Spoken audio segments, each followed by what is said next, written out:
Welcome to Informed Tourist, where we peel back the layers of the world's most talked about destinations to reveal what's real and what's just clever marketing. I'm Curtis, your traveling guru, and today we're diving deep into the heart of Seattle, a city that's inspired countless dreams, movies, and bucket lists. Have you ever dreamed of a city so perfect it feels like a movie? A place where every street corner is photogenic, every coffee shop is cozy, and every day feels like an adventure waiting to happen? For many, that city is Seattle. We picture the Space Needle piercing the clouds, bustling cafes filled with the aroma of fresh coffee, lush parks that seem to glow green even on cloudy days, and the sparkling waters of Puget Sound. The Emerald City, as it's called, is often painted as a jewel of the Pacific Northwest, vibrant, innovative, and endlessly inviting. This is the Seattle we're sold, an urban paradise where innovation meets nature, and culture thrives on every block. But what if that dream is only part of the story? The truth is, many tourists leave feeling underwhelmed, even a little cheated, as if the city they imagined was just out of reach. This isn't just another travel guide. We're pulling back the curtain to show you what really happens when expectations collide with reality. Why does Seattle, a city adored by so many, leave others feeling let down? Is it the city's fault, or are our own expectations to blame? Maybe it's a bit of both. Let's explore the details guidebooks skip, the little things that can make or break your trip. The fantasy of Seattle is powerful, built on decades of pop culture, glossy travel magazines, and Instagram-perfect snapshots. But what's left out of the frame? Think of Sleepless in Seattle or Frasier, romantic, sophisticated, and always sunny. We see images of Pike Place Market's vibrant stalls, kayakers gliding across Lake Union, and endless blue skies. These scenes have shaped our collective imagination, making Seattle seem like a city where every day is picture perfect. But is that image real, or just great marketing? Every city has its challenges, but Seattle's seem to catch tourists off guard. The weather, the vibe, even the people. Sometimes they don't match the fantasy. We expect a romantic comedy and sometimes get a drama. That famous Seattle sunshine, you might get 9 months of gray drizzle instead. Friendly locals? You might encounter the infamous Seattle freeze, a polite but distant attitude that can leave visitors feeling isolated. This gap between expectation and reality is the very definition of a tourist trap. It's not always about overpriced souvenirs or crowded attractions. It's about the feeling that the city you came for doesn't quite exist. But don't worry, there's a way to find the Seattle you hoped for if you know where to look. You just need to know where and how to look. In this series, we'll uncover the real Seattle, from hidden gems to local secrets, and help you experience the city beyond the mirage. Let's get started. When you picture Seattle's weather, you probably think rain. But the real story is the endless gray. Locals call it the Big Dark, a blanket of clouds that can last for months. Movies show romantic drizzles, but the reality is more draining. The lack of sunlight can sap your energy, and tourists aren't always ready for it. Even in summer, the weather is unpredictable. A sunny morning can turn gray by afternoon. Locals wear layers for a reason. The weather doesn't follow the rules. Iconic sights like the Space Needle can feel muted under the gloom. The rain is rarely dramatic, just a misty drizzle that gets everywhere. Waterproof jackets are the city's unofficial uniform. The constant dampness can change your plans, pushing you indoors. So, how do you fight the gray? Adjust your expectations. Don't plan for perfect weather. Embrace Seattle's cozy indoor culture. The city's best coffee shops, bookstores, and museums are sanctuaries from the drizzle. Make indoor activities a core part of your trip. By accepting the gray, you'll appreciate the unique mood it creates. But what about the cost of all those indoor attractions? That's our next challenge.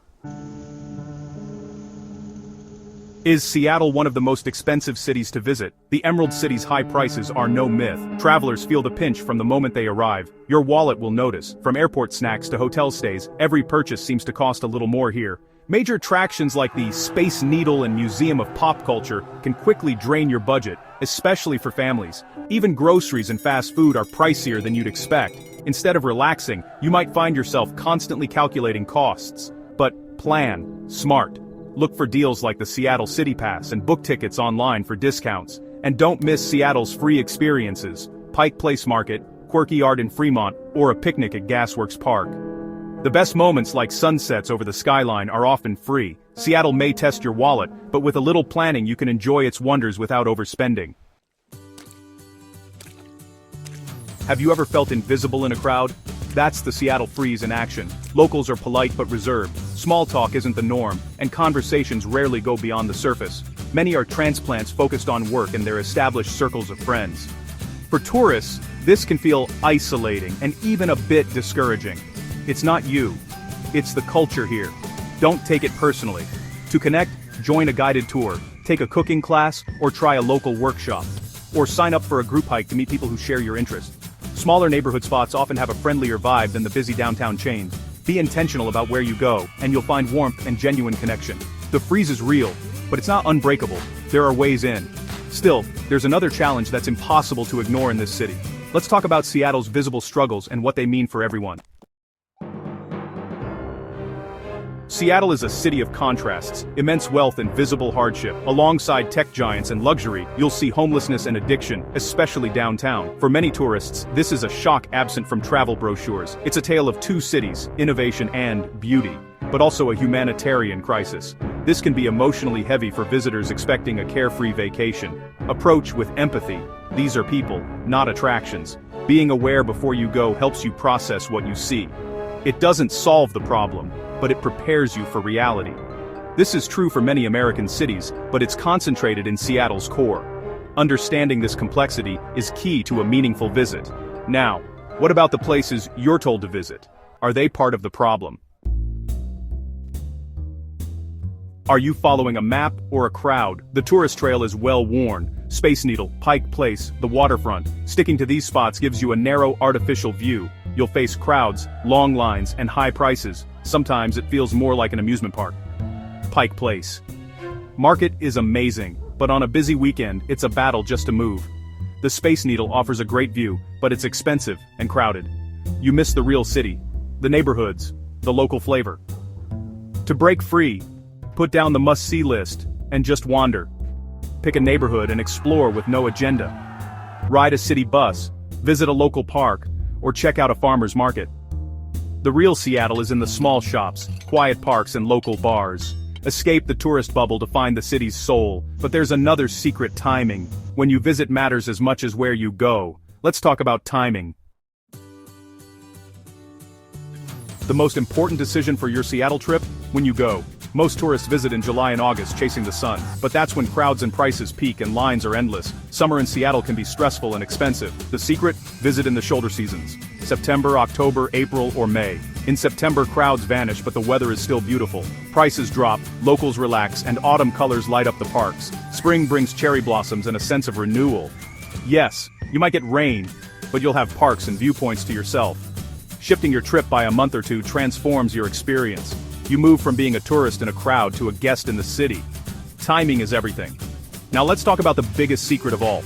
It's not about what you see, it's how you see it. Ready for the mindset flip?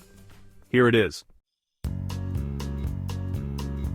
We've covered the gray, the costs, the crowds, and the freeze, but here's the big reveal. The problem isn't Seattle, it's how we think about it. We're told to focus on city attractions, but what if that's the wrong approach? The secret to loving Seattle is to treat it as a nature destination with a city attached. Seattle is your base camp, not the main event. The real magic is in the mountains, forests, and waters around the city. When you make nature your focus, everything changes. The gray weather becomes the reason the forests are lush. High costs matter less when you're hiking or picnicking. The Seattle freeze fades when your main interactions are with nature. You're not just a tourist, you're an explorer.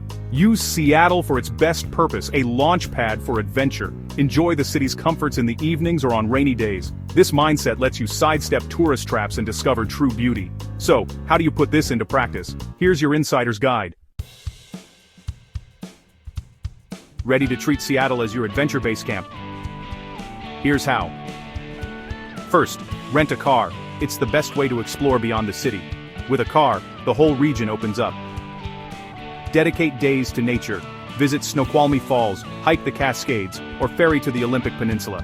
Explore the Hoh Rainforest and wild beaches. These are the memories you'll treasure. In the city, skip the big attractions if you hate crowds or are on a budget. Explore neighborhoods like Ballard, Fremont, and Capitol Hill for authentic culture embracing.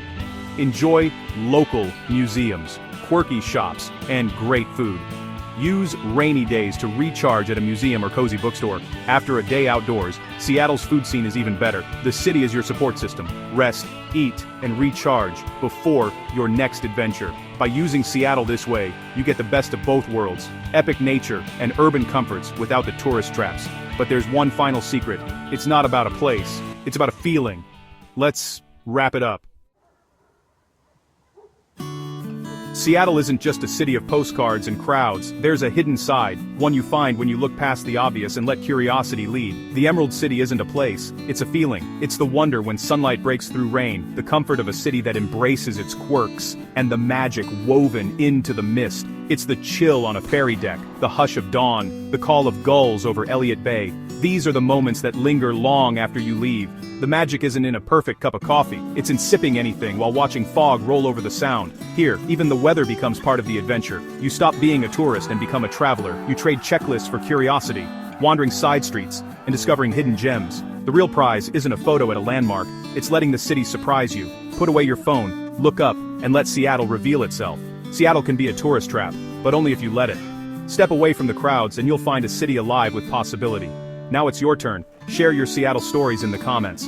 Thanks for watching Informed Tourist. Please like and subscribe.